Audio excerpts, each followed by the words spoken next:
Here's how to upgrade your sound bullet charging port to USB-C. Before you start, please read the instructions in the description below. You're going to need a size 10 Torx screwdriver, a pair of tweezers, and a rounded plastic tool, something like a guitar pick.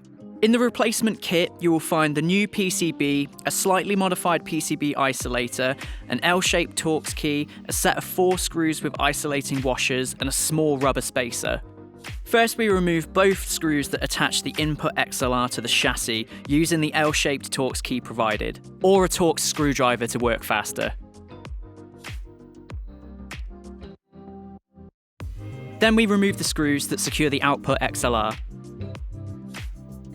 You won't need these again, as you'll use the screws provided in the kit, which come with small washers already installed for proper functionality. Remove the volume thumb wheel. Then we undo the top jack nut. This will release the inside board from the rest of the assembly. Now we remove the bottom half of the chassis by simply pulling it away from the rest. Delicately pry off the speaker and battery assembly, which are held together with double-sided adhesive tape. Simply pull the block away, making sure to lift the cables properly to avoid damage. You can use a pair of straight tweezers to facilitate the lifting, and you can leave the speaker and battery block still connected and facing up for now. Now it's time to unplug all the small white connectors. First, unplug the input XLR's connector, making sure to keep the insulating gasket around the wiring. Then unplug the output XLR. Make sure you handle the wires and connectors gently to avoid any damage to the joints. Take your time to extract the wiring by pulling gently on the black wires. Again, keep the gasket installed. Next, we unplug the speaker, but we don't remove it yet as it's attached to the battery.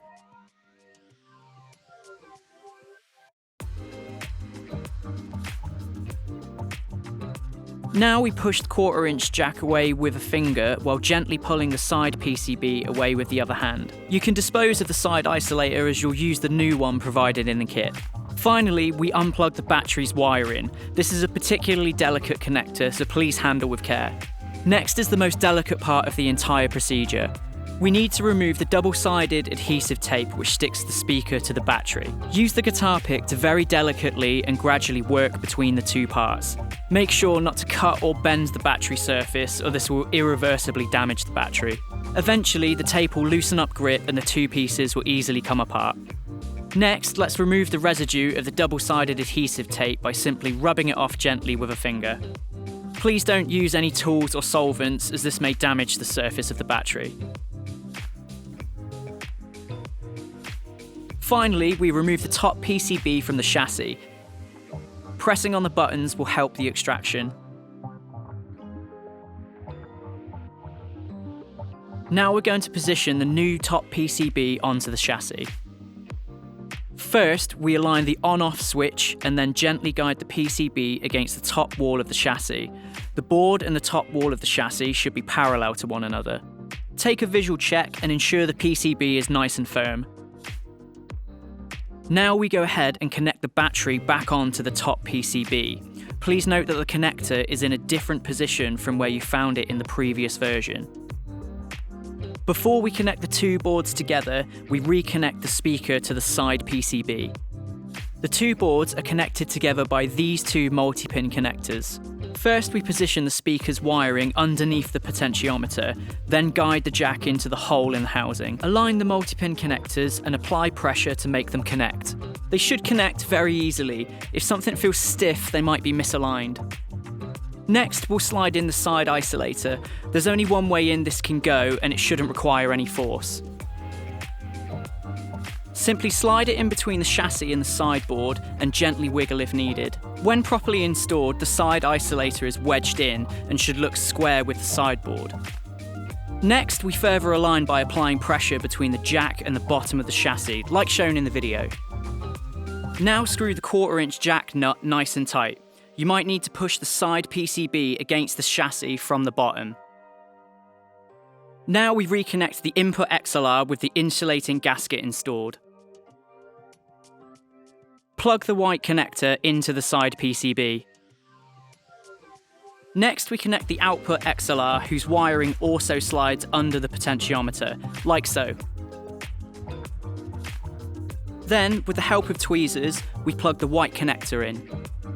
Before we position the battery, give its wiring a gentle bend and place it under the potentiometer. Push the battery against the sideboard to create space for the speaker, but first place the rubber spacer against the battery. The spacer provides support and protection to the battery.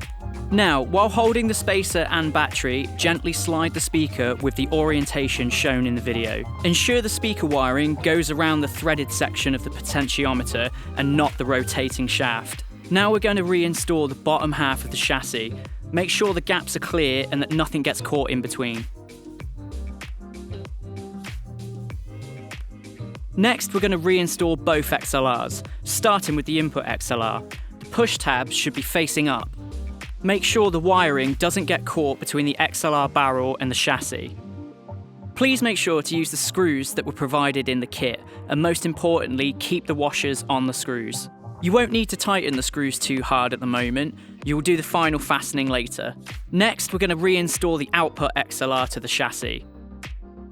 Guide the wiring inside the body. Make sure the Neutrik logo is facing up and that no cable is caught in between. Take the new screws and tighten them gently. For the final tightening, we'll apply pressure between the top and bottom halves of the chassis to avoid any gaps, and then repeat the same with the input XLR. Now put the thumb wheel back on. Finally, we're going to test that the sound bullet is in proper working order. And most importantly, we're going to run a continuity test with a trusted XLR. Simply hold down the select button. You'll notice that now the cable test functionality is automated. Plug in both ends of the XLR, and without having to press anything, you should see if all 3 pins are showing continuity. And finally, we'll test the charging port.